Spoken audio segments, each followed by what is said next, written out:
नमस्कार, मैं अभिषेक कुमार आप सभी का स्वागत करता हूं फोकस स्टडी विद अभी में। तो मॉडर्न हिस्ट्री का पहला रिवीजन क्लास है। अब ये क्लास कंटिन्यू करनी है या नहीं आपके ऊपर मैं छोड़ता हूं। आप सभी का रिस्पांस, आप सभी के कमेंट और आप लोग कितना सपोर्ट करते हैं उसके अकॉर्डिंग मैं रिवीजन क्लास को कंटिन्यू रखूंगा। तो आज जो आपके केवल 10 मिनट में लूँगा, इस 10 मिनट में मॉडर्न हिस्ट्री का पहला टॉपिक जितने भी यूरोपीय कंपनी से सवाल बनते हैं।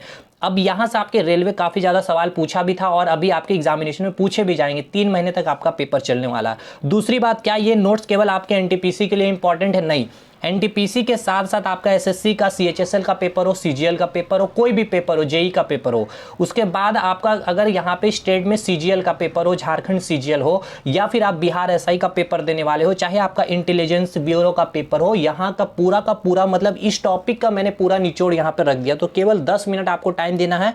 डिजिटल बोर्ड पढ़ने वाले भाई आपको इस तरह के कंटेंट वहाँ पे नहीं मिल पाएंगे, इसलिए आपको शायद यहाँ पे थोड़ा सा माहौल अच्छा नहीं लगेगा। तो आप यहाँ से अगर आप थोड़ा सा वेट करेंगे तो फिर आप यहाँ ढल जाओगे इस तरह के कंटेंट के लिए, और यहाँ से फिर आपके सवाल नहीं छूटेंगे। जो पहला टॉपिक हमने लिया है यूरोप पे कंपनियों का आगमन, ठीक है।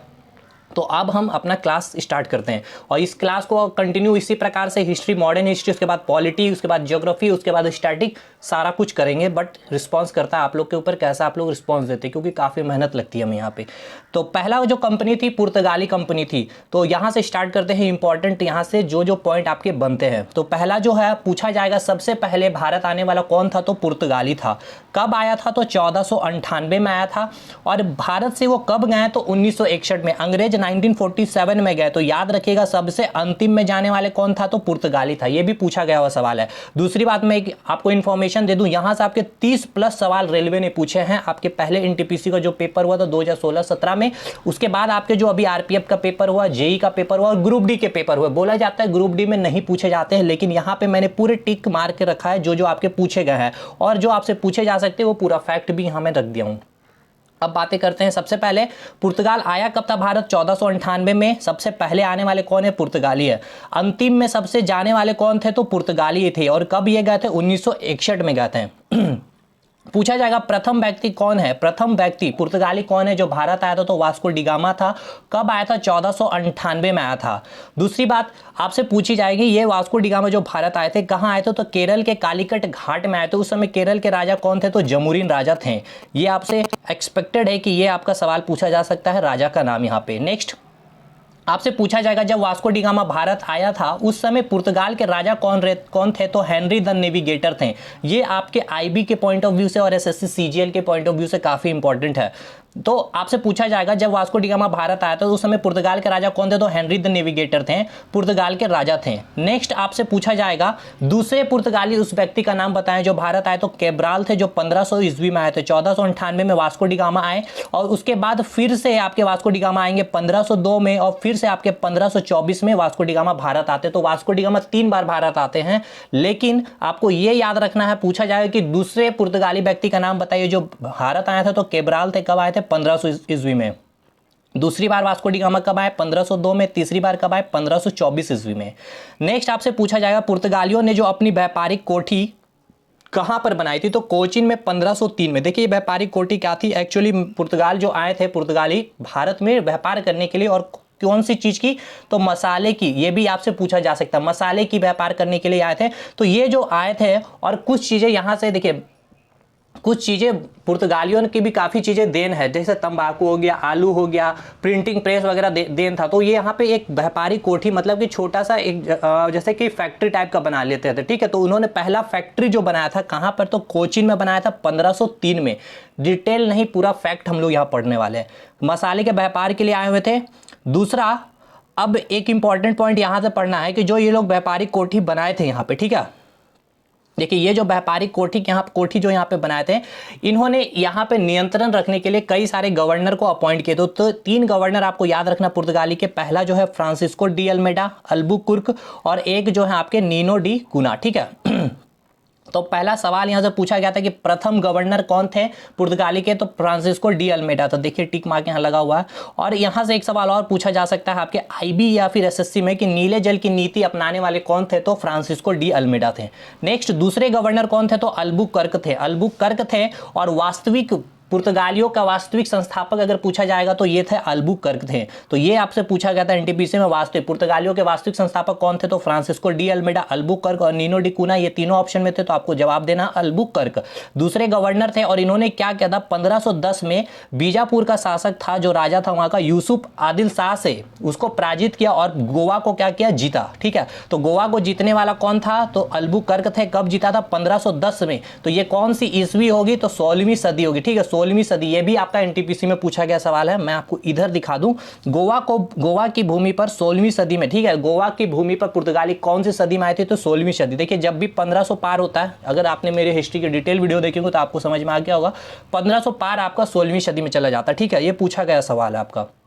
नेक्स्ट गवर्नर जो है नीनो डी कुना। ठीक है, तो ये जो सबसे इंपॉर्टेंट पॉइंट जो यहां से पूछा जाता है कि ये क्या करते हैं, ये लोग सभी अपना मुख्यालय कहां रखे थे, कोचीन में, लेकिन ये अपना मुख्यालय कोचीन से शिफ्ट करके गोवा को बना लेता है। ठीक है, नेक्स्ट पुर्तगालियों ने क्या दिया था भारत को, तो प्रिंटिंग प्रेस दिया था 1556 में। याद रखना है, गोवा में प्रिंटिंग प्रेस किसका दिया हुआ देन है, तो पुर्तगालियों का देन है। कब, 1556 में।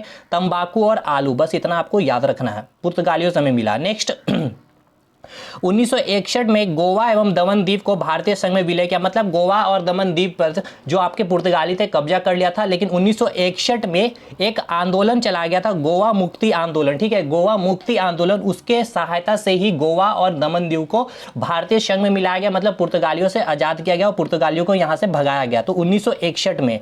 और नेक्स्ट 1987 में गोवा को दमन एवं दीव से अलग करके गोवा को 25वां राज्य बनाया गया। कब, 1987 में। वेरी वेरी इंपॉर्टेंट, ये पूछा गया सवाल है। और यहां एक और मैं पॉइंट आपको बता दूं, कौन से आंदोलन, ये नाम आपसे पूछा गया था, एनटीपीसी का ये सवाल है, सॉरी ग्रुप डी का ये पूछा गया सवाल है कि उस आंदोलन का नाम बताइए जिससे पुर्तगाली को गोवा से भगाया गया था, यहां से खदेड़ करके। तो गोवा मुक्ति आंदोलन, वो नाम बताना आपको, ने गोवा में पुर्तगाली राज्य को समाप्त करने में महत्वपूर्ण भूमिका निभाई थी। मतलब पुर्तगालियों जो राज्य बनाए हुए थे गोवा में, वहां पे कौन आंदोलन चलाया गया था, गोवा मुक्ति आंदोलन। और एक आपसे इंपॉर्टेंट सवाल पूछा जाता है कि पुर्तगालियों ने एक किला का निर्माण कराया था, उस किले का नाम, तो 1505 में सेंट एंजेलो फोर्ट केरल के कन्नूर नगर में स्थापित किया गया था। वेरी वेरी इंपॉर्टेंट, आपसे पूछा जा सकता है ये सवाल, और ये पूछा गया है, रिपीटेड सवाल है ये आपके।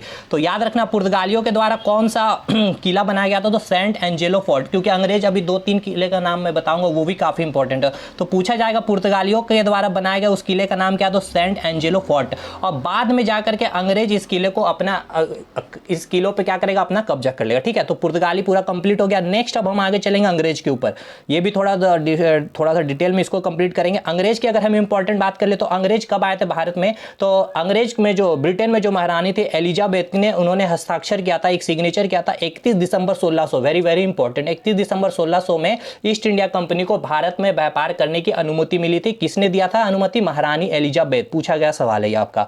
नेक्स्ट, इस समय मुगल बादशाह कौन था, ये भी पूछा गया, तो अकबर था। 1608 ईस्वी में अंग्रेज के एक व्यक्ति है, ठीक है, सॉरी, अंग्रेज के जो राजा थे जेम्स प्रथम, उसके एक दूत थे, ठीक है, मैसेंजर कैप्टन हॉकिंस, जो भारत आते हैं कब, 1608 में। पूछा जाएगा कैप्टन हॉकिंस भारत कब आया था, 1608 में। किसके दरबार में आया था, तो जहांगीर के दरबार में आया था। फिर 1600, और इसी समय 1608 में अंग्रेज ने एक अस्थायी अपनी फैक्ट्री बनाई थी, कहां पर, तो सूरत में। तो याद रखिएगा, पूछा जाएगा अंग्रेजों की अस्थायी फैक्ट्री कहां पे थी, तो सूरत में थी। कब, 1608 में। 1616 में फिर से एक अंग्रेज आते हैं, सर थॉमस रो, कहां, किसके दरबार में, तो जहांगीर के दरबार में। और यहां जो आपके जहांगीर काफी इनसे प्रभावित होते हैं काफी ज्यादा सर थॉमस रो से, और इनको ही अपना एक फरमान दे देते हैं पूरे भारत में ये व्यापार करने के लिए। ठीक है, तो अब इसके बाद यहां से एक इंपॉर्टेंट फैक्ट आपके एग्जामिनेशन में बनेंगे कि भारत में ईस्ट इंडिया कंपनी की सत्ता, देखिए अभी जो है 1608 में इन्होंने क्या किया, एक अस्थायी फैक्ट्री बनाई जब कैप्टन हॉकिंस भारत आया था। तो अंग्रेजों की फैक्ट्री यहां पे बनने से पहले, ठीक है, अंग्रेजों पूरा जब यहाँ सत्ता जमाने से पहले भारत जो वस्त्र, सूती वस्त्रों का जो उपयोग करते थे, वो मतलब किसके होते थे, रेशम के होते थे, नायलॉन के होते थे, या सूती के होते थे। देखिए ये सवाल आपका पूछा गया है, थोड़ा उटपटांग सवाल है, लेकिन इसलिए मैं यहाँ पे रख दिया हूँ आपके पास। तो याद रखना, सूती एवं रेशम से बने मुलायम कपड़ों की निर्यात करता था यहाँ पे। ठीक है, तो भारत में ईस्ट इंडिया कंपनी की सत्ता जमाने से पहले भारत सूती एवं रेशम से बने मुलायम कपड़ों का निर्यात करता था। नेक्स्ट, ईस्ट इंडिया कंपनी को किस कंपनी के और किस नाम से जानते हैं तो याद रखना आपको जॉन कंपनी के नाम से भी जानते हैं। वेरी वेरी इंपॉर्टेंट पूछा गया सवाल रेलवे में। नेक्स्ट 1608 में सूरत में अस्थायी व्यापारी कोठी बनाया गया 1608 में। 1611 में इन्होंने एक और अस्थायी फैक्ट्री बनाई थी मसूलीपट्टनम जो आपके आंध्र प्रदेश में है। तो ये देखिए दक्षिण में पूछा जाएगा अंग्रेजों के का जो दक्षिण भारत में व्यापारी कोठी का नाम बताइए तो कहां पर था, तो दक्षिण में जो व्यापारी कोठी का नाम था मसूलीपट्टनम, लेकिन ये अस्थायी था। 1613 में आपको याद रखना है सूरत में इन्होंने स्थायी कोठी व्यापारी कोठी इन्होंने बनाई थी, कहां पे, तो सूरत में। मुंबई कहां कैसे इनको प्राप्त हुआ, तो दहेज से प्राप्त हुआ था, ये भी पूछा गया सवाल है आपके एनटीपीसी में। नेक्स्ट कलकत्ता को संस्थापक कौन है आपसे पूछा जाएगा, तो अंग्रेज जो है जॉब चार्नोक, ये इन्होंने जो है कलकत्ता के संस्थापक, और इन्होंने एक किला बनाया था फोर्ट विलियम, ठीक है, याद रखना फोर्ट विलियम। और कब बनाया गया था, 1781 ईस्वी में। Very very important. और आपसे पूछा जाएगा पुर्तगालियों द्वारा बनाया गया किला, तो कौन सा किला था, सेंट एंजेलो, कहां पे, केरल के कन्नूर जिला में, ठीक है, नगर में। मुंबई के संस्थापक पूछा जाएगा तो आपको अंग्यार बस याद रखना, जेराल्ड अंग्यार थे।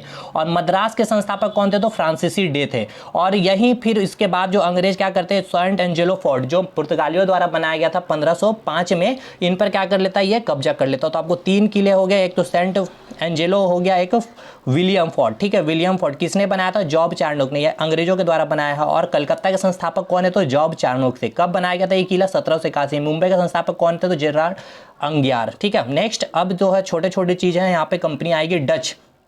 तो डच ईस्ट इंडिया कंपनी की स्थापना कब हुई थी, 1602 में।